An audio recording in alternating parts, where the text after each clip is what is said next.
Boa noite. Olá, boa noite. Em Roma, um encontro de comunhão e direção para a igreja no Brasil. Presidência da CNBB se reúne com o Papa Leão XIV. Na celebração de domingo, o pontífice ressalta que o evangelho deve ser fermento de fraternidade e paz. Na região central de Minas Gerais, moradores relatam susto após transbordamento de reservatório. São Paulo registra primeiro óbito por dengue e reforça alerta à população. Alívio para o consumidor após meses de pressão. Preço da cesta básica cai em todas as capitais em 2025. Batismo no Espírito Santo e fé renovada marcam o Encontro Nacional de Formação. Está no ar o Canção Nova Notícias. A serviço da vida e da esperança.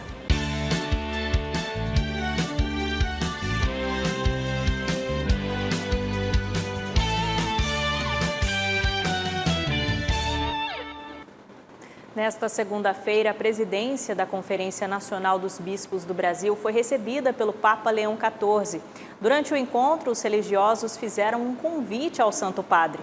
A presidência da CNBB foi recebida pelo Papa Leão XIV. Entre os assuntos, a ação da Igreja na COP30 realizada em Belém, o Congresso Eucarístico Nacional e a relação diplomática Brasil-Santa Sé.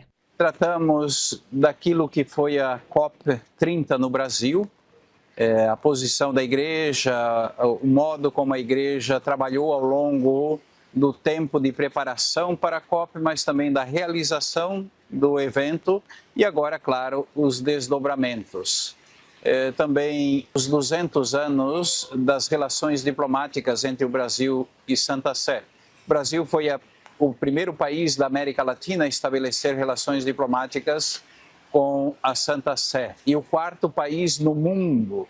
Isso diz de um lugar todo especial de que goza o Brasil no contexto das relações diplomáticas da Santa Sé com os diversos países. De acordo com o arcebispo de Goiânia, a CNBB levou um convite ao pontífice para que ele venha participar conosco do 19º Congresso Eucarístico Nacional, previsto para os dias 3 a 7 de setembro de 2027. Rezemos para que isso seja possível. E na oportunidade, nós também entregamos ao Santo Padre uma espécie de relatório do Congresso Internacional que a Conferência Nacional dos Bispos do Brasil realizou em parceria com a PUC Goiás, nos dias 8, 9 e 10 de dezembro, dos 60 anos de conclusão do Concílio Vaticano II. O Colégio Pio Brasileiro está sob gestão da CNBB e a cada visita à direção, os estudantes e consagrados que trabalham no local se reúnem com a presidência para alinhamento dos trabalhos. De acordo com Dom Paulo Jackson, apresentar ao Papa a missão do colégio se tornou um momento de comunhão, de afeto filial e do vínculo da Igreja do Brasil com o sucessor de Pedro. E hoje nós entregamos ao Santo Padre, o Papa, um convite para que ele venha visitar o Colégio Pio Brasileiro. Se ele não puder visitar o colégio presencialmente, ao menos ele vai receber o colégio em audiência aqui no Vaticano. De acordo com Dom Ricardo Reupers, a visita mostra a unicidade da Igreja. E trouxemos para o Santo Padre a perspectiva da campanha da fraternidade, das novas diretrizes e, acima de tudo, recebendo esta bênção e que aí vamos levar a todo o Brasil a graça e a bênção de o nosso Papa estar em plena unidade com tudo o que está acontecendo no Brasil. Pois é, e bispos de todo o país se reúnem no Rio de Janeiro para um encontro de formação e reflexão sobre os novos tempos e os desafios da igreja em um mundo cada vez mais dinâmico e conectado. Vamos então ao Rio de Janeiro, onde está o repórter Vinícius Cruz, que traz os detalhes para nós. Ô Vinícius, boa noite para você.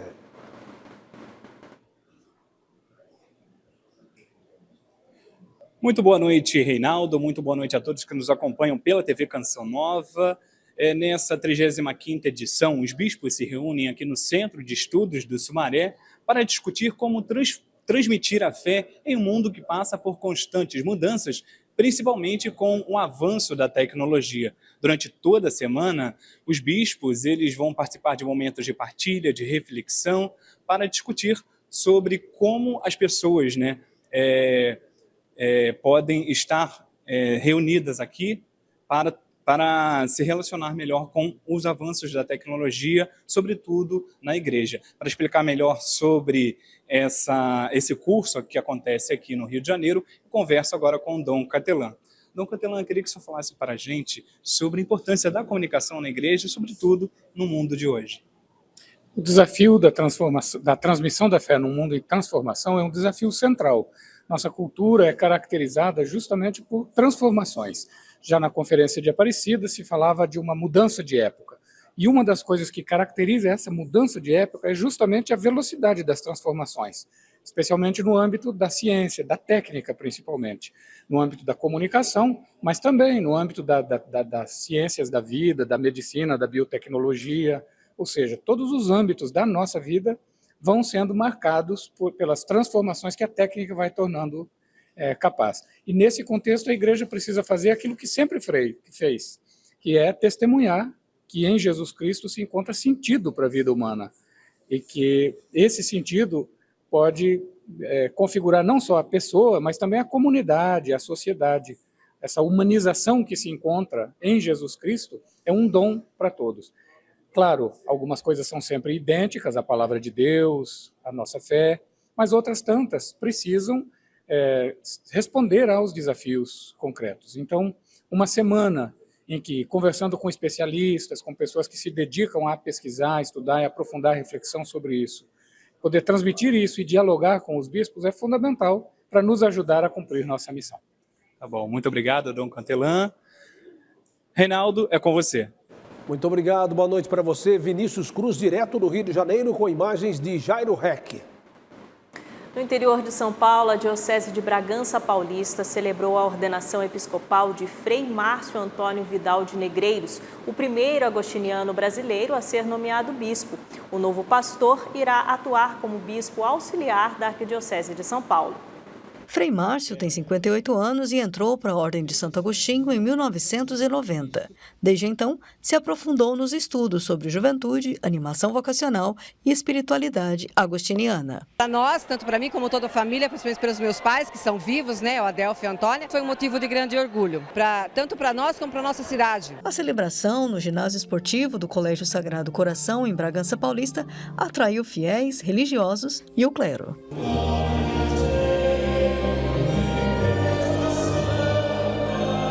A celebração foi presidida pelo cardeal arcebispo de São Paulo, Dom Odilo Scherer, com auxílio dos bispos Sérgio Colombo, de Bragança Paulista, e José Domingo Lyoa Mandieta, arcebispo do Panamá. Dom Sérgio agradeceu ao novo bispo por sua atuação na diocese. Os agostinianos têm colégio, têm paróquia, têm obras sociais aqui, tem muita ligação, muita comunhão comigo, com a nossa igreja diocesana. Então, a nossa alegria é grande, os nossos sentimentos são de gratidão e desejamos que ele realmente faça um grande ministério. Sob o lema, revestido de sua misericórdia, bondade e humildade, o Frei agostiniano recebeu a ordem do episcopado, diante de uma multidão de fiéis que veio celebrar sua ordenação e enviá-lo para sua nova missão na Arquidiocese de São Paulo. Então a expectativa é de me sentir bem acolhido, mas também poder dar o melhor, para esta igreja que agora vai me receber, para este povo fiel e somar, trabalhar juntos. Nós somos hoje aqui testemunhas deste ato. A igreja renasce, a igreja se configura sempre de novo na ordenação de novo bispo. E a igreja assim recebe você, caríssimo Frei Márcio, como um dom. Dom Márcio de Negreiros tomará posse na Arquidiocese de São Paulo no dia 15 de fevereiro, onde atuará como auxiliar na região episcopal Santana. Ao final da celebração, o novo bispo abençoou os presentes. Após o intervalo, São Paulo registra primeira morte por dengue e reforça alerta à população. E moradores relatam susto após transbordamento de reservatório na região central de Minas.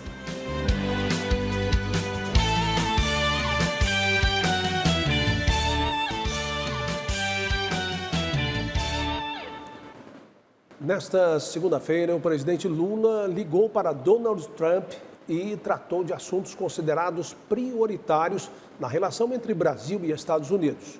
O Planalto informou que a conversa incluiu temas de segurança, cooperação e a busca por estabilidade na região.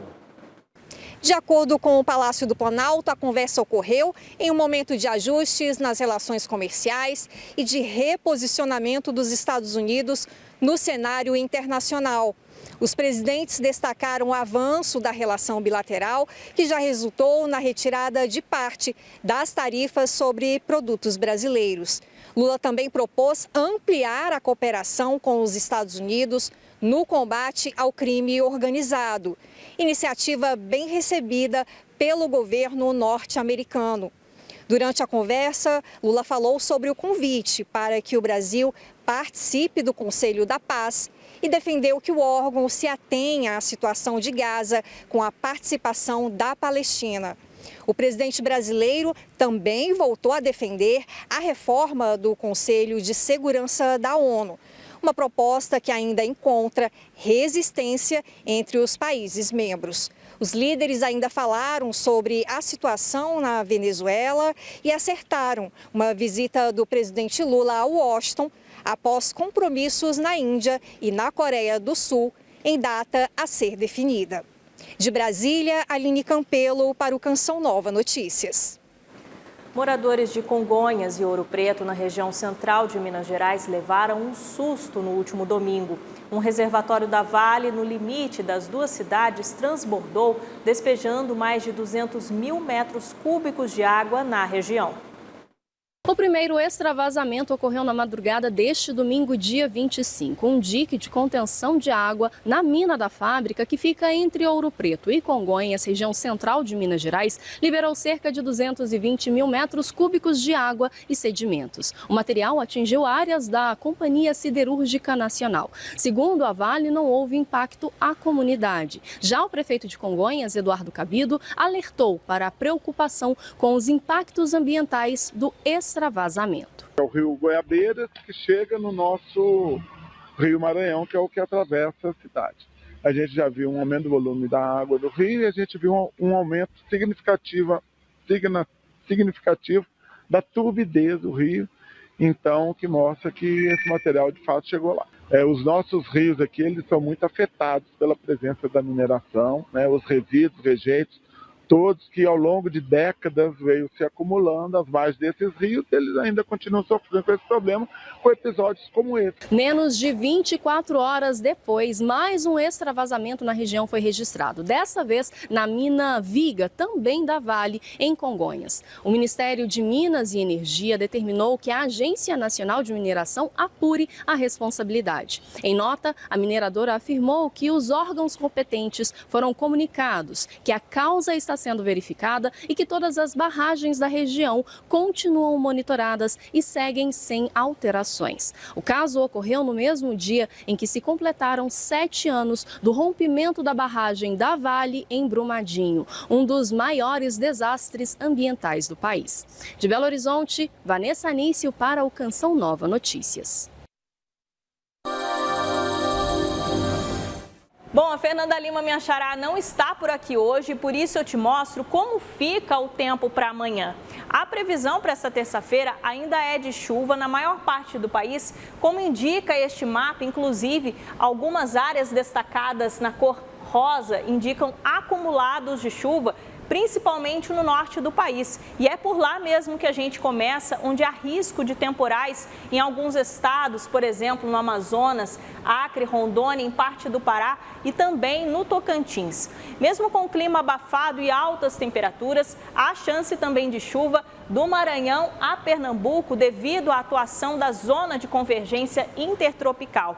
Por lá, os termômetros registram mínima de 23 graus em Teresina.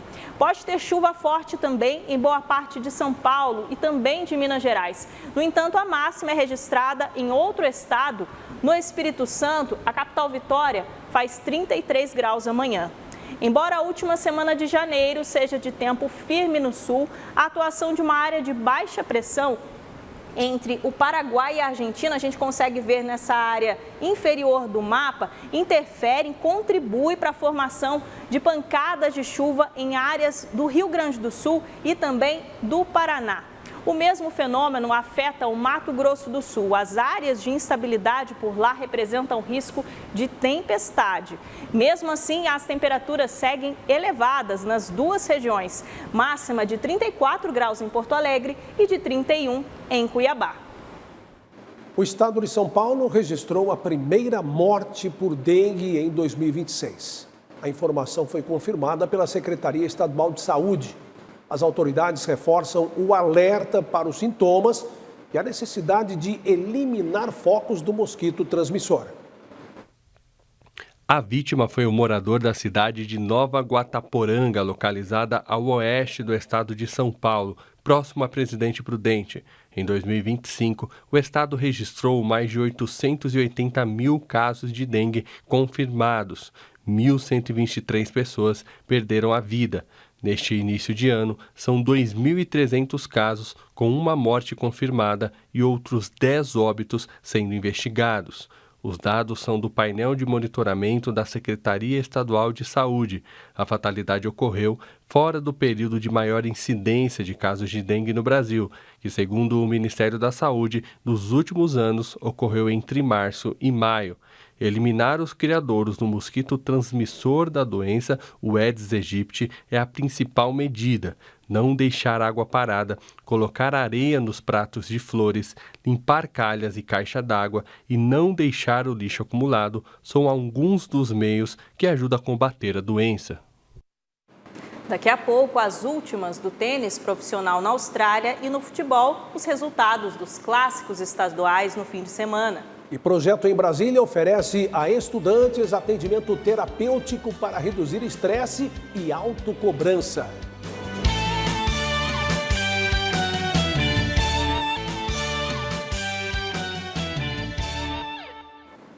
Os clássicos do futebol pelo país são um dos destaques do mundo esportivo no fim de semana. Confira o CN Esportes com Alan Toledo.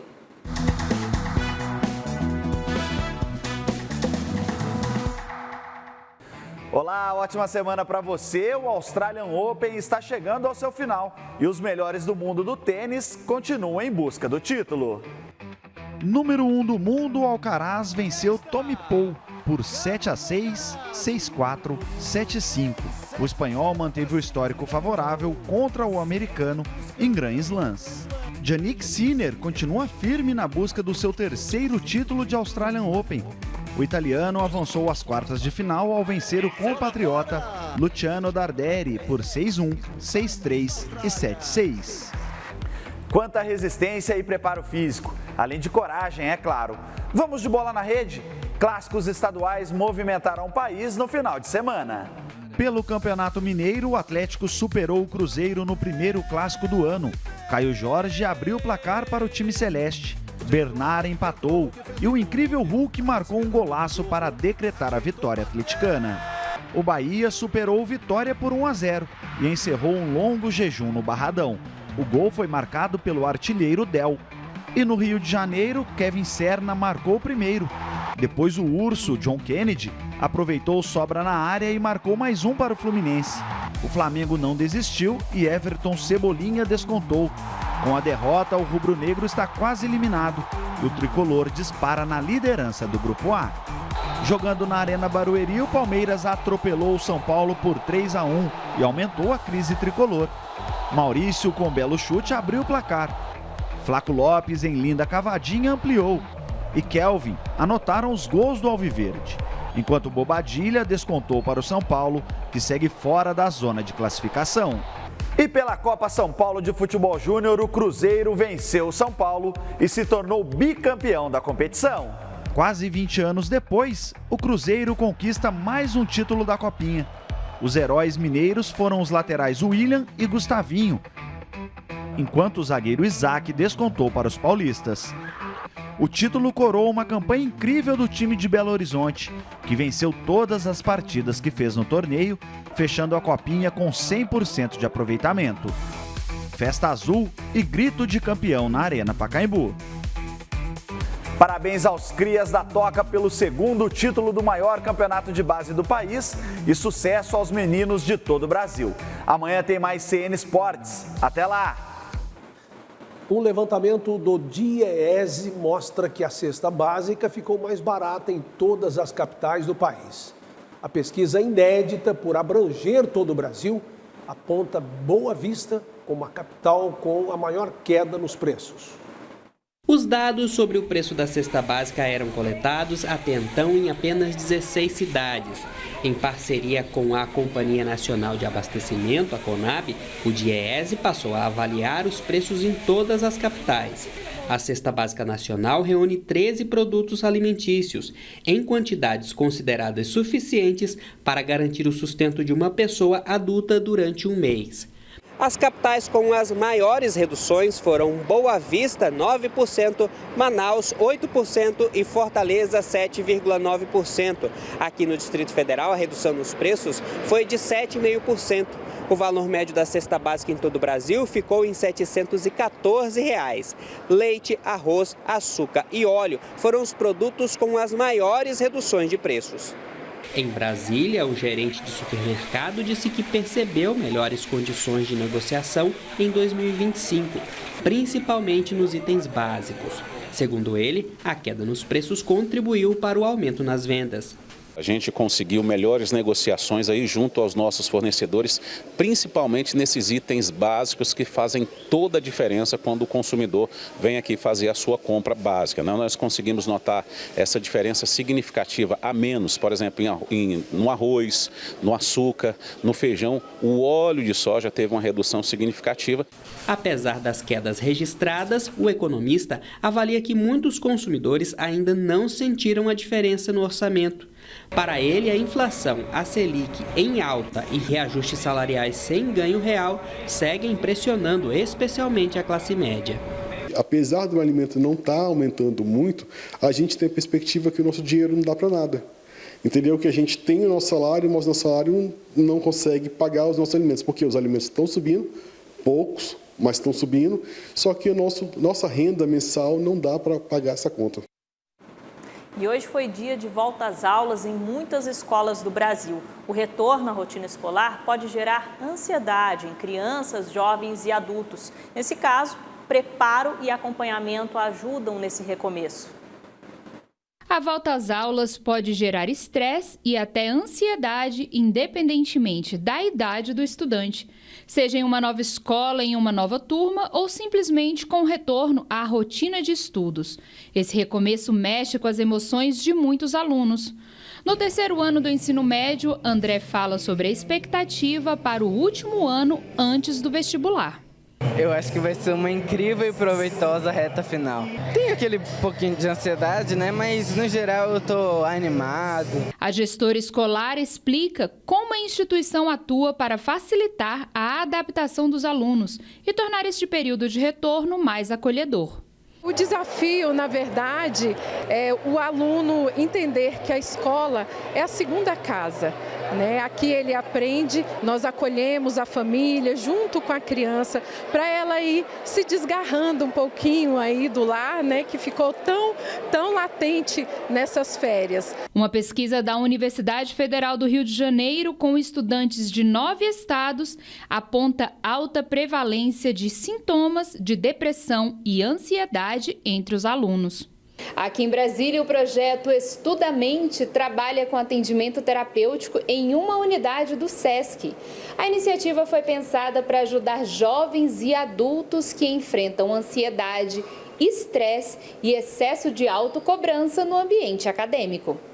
Idealizadora do projeto, a psicóloga reforça o valor da participação dos pais no cuidado com a saúde mental dos filhos. Às vezes o que eu recebo muito, filhos frustrados, porque às vezes os pais idealizam algo que eles não viveram na sua vida. Mas às vezes aquele não é um desejo daquele filho. Então é muito da aceitação, é olhar, é observar aquele filho que está mais preso no quarto, que está mais calado. Nesse domingo, durante a Santa Missa no Santuário Nossa Senhora da Saúde, em Brasília, famílias participaram da Bênção das Mochilas, um gesto de fé e incentivo para a volta às aulas. Nós queremos mostrar que o Espírito Santo conduz todos nós em todos os tempos e lugares e que esse Espírito possa estar em nossas crianças e elas, ao iniciar esse tempo de estudo, retomar os estudos, de fato, seja para nós sinal de esperança no mundo. Muita tranquilidade para esses alunos nesse tempo, né? Olha, em Propriá, no interior de Sergipe, a devoção tomou conta das ruas e das águas do Rio São Francisco. É a festa de Bom Jesus dos Navegantes, que chega ao 12º ano, reuniu fiéis em momentos de oração, missas e na esperada procissão fluvial. Um dia marcado pela fé e pela tradição. Pela manhã, a missa solene foi presidida pelo bispo diocesano Dom George Muniz, que destacou na homilia o chamado do Evangelho à conversão. À tarde, a devoção tomou conta do Rio São Francisco com a tradicional procissão fluvial, um dos momentos mais esperados da celebração. O povo de Deus, que não só nas águas navegam, mas na vida consegue segurar nas mãos do bom Jesus.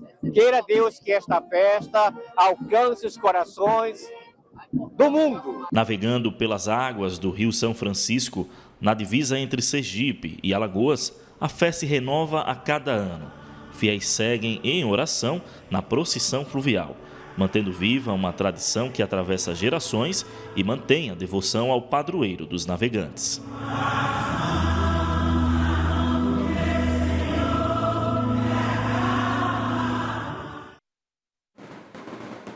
A seguir, Encontro Nacional de Formação reacende a fé e renova corações no sopro do Espírito. Papa Leão XIV pede cristãos sem portas fechadas.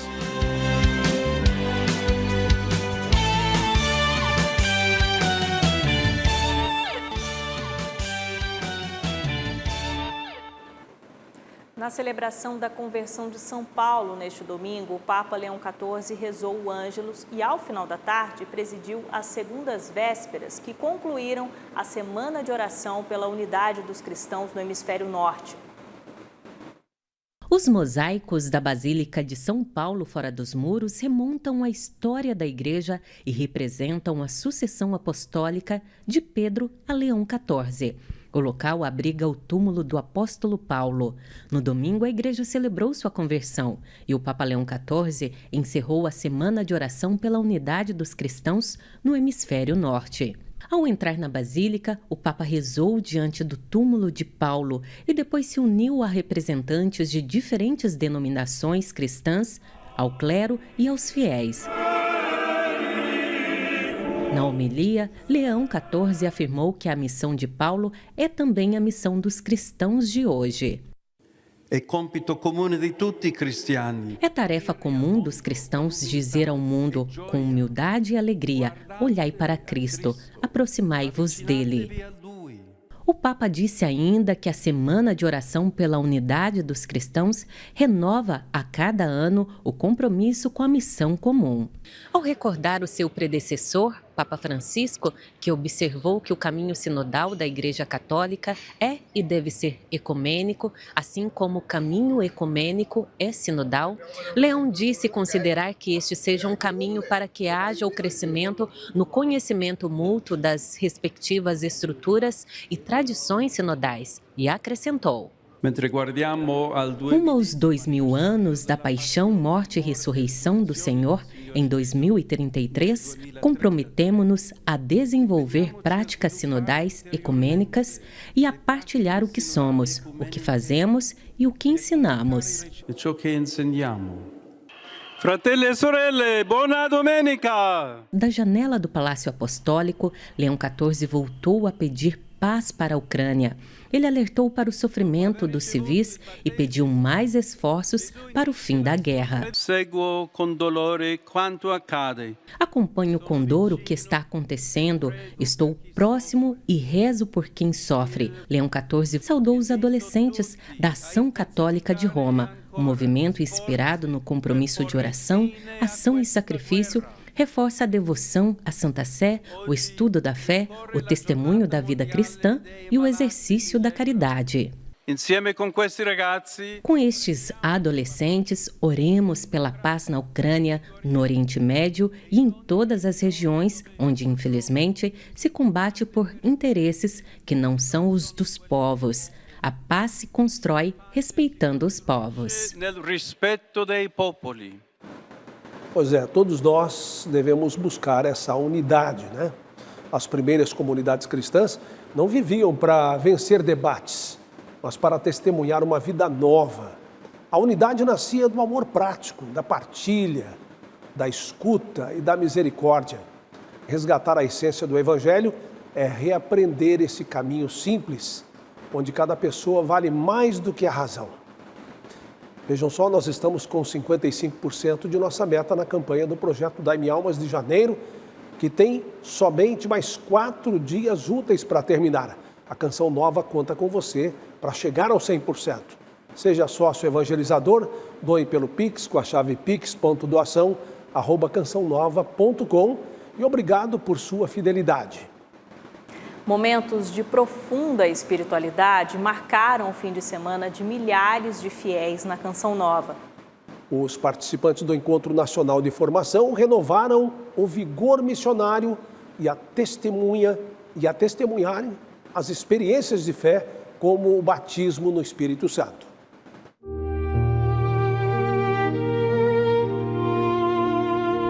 Fogo que não consome, mas renova. Sopro do Espírito que desperta corações adormecidos. Mergulha a alma no amor de Deus e faz da fé um caminho de salvação.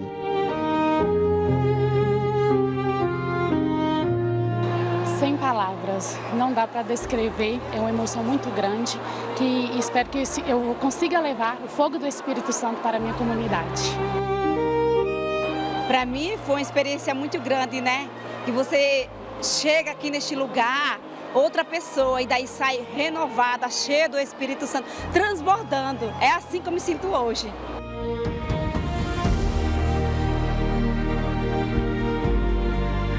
Sair do ENF é um transbordar de alegria, né? É um reabastecimento para o ano todo. O ENF eu não deixo de vir, porque é um encontro de formação, mas ao mesmo tempo de transformação. Onde havia silêncio, florescem frutos. A vida missionária molda a trajetória de Michele Moran, fundadora da comunidade Sion para a evangelização na Inglaterra.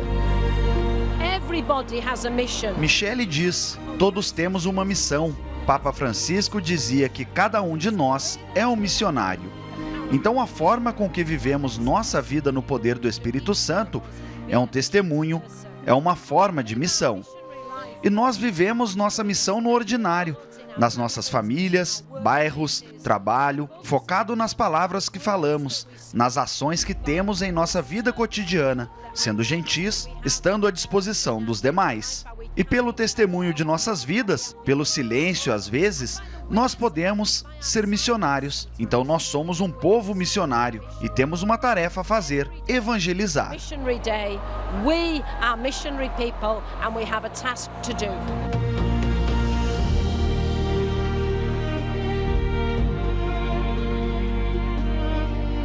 Em nenhum outro há salvação. Uma geração de adoradores renovados no carisma, enviados para ser luz e esperança de uma igreja fortalecida na missão de propagar o batismo no Espírito Santo. Como pastor, foi uma experiência de que eu também preciso aprender muito, né? Aprender com as pessoas, aprender com os simples, aprender com a oração.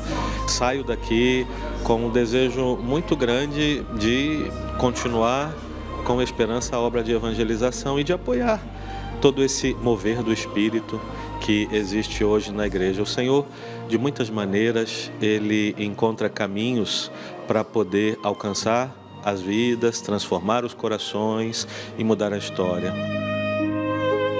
Corações abertos ao amor de Deus e mãos estendidas ao mundo.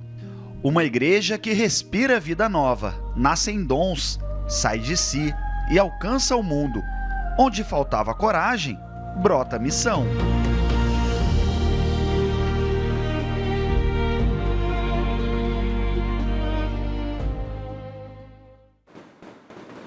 Olha, Fernanda, no mundo que performa muito saber, ou seja, dizer saber as coisas, fica a lição do Dom Gilson para nós, né? querendo sempre aprender e aprender mais. Aprendizado, né? O ENF é isso para todos nós que acompanhamos de perto ou de longe. Todos nós precisamos aprender todos os dias. Reveja as reportagens no portal noticias.cançãonova.com ou lá no YouTube, @Canção Nova Jornalismo. Assista a seguir a transmissão da Santa Missa ao vivo, direto da Igreja Nossa Senhora do Líbano, em São Paulo. Boa noite e até amanhã, se Deus quiser. Boa noite e paz para você.